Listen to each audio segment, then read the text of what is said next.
So tell me about the day that you came to the healing place. What state were you in on that day? Okay, I had some pretty significant consequences due to my drinking.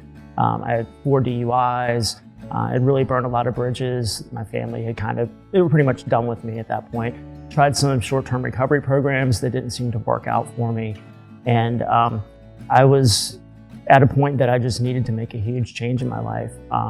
I'd been to the hospital 3 consecutive times in about a month-and-a-half period, all alcohol-related incidences.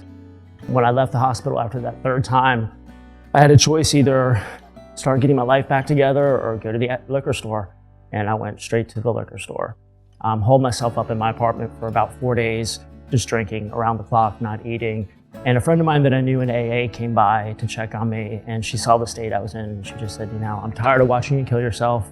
I'm out of your life unless you do something. And we knew about the healing place, and she said, I'm taking you down to the healing place in Richmond and get your life together. And that's what brought me down here. It's kind of an interesting trip down here. I remember she asked me on the ride down if I was scared, if I was nervous or anything. And I just said, no, I'm ready. It was time. It was time for me to do this for myself. We always hear rock bottom.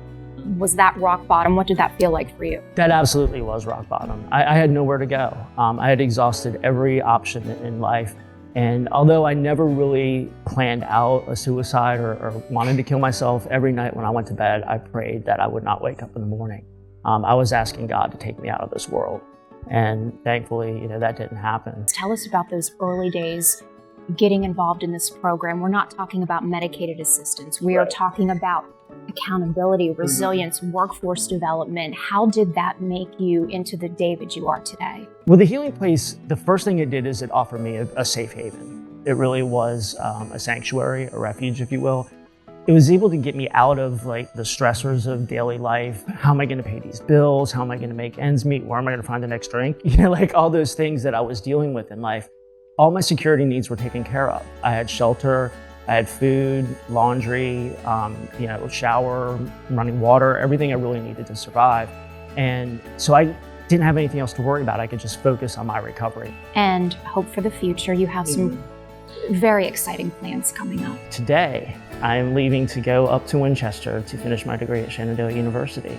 And it's all really because of what this program has taught me, is to just stay in position and be open-minded to possibilities and options and get out of my own way. And that's really what's brought this all to fruition.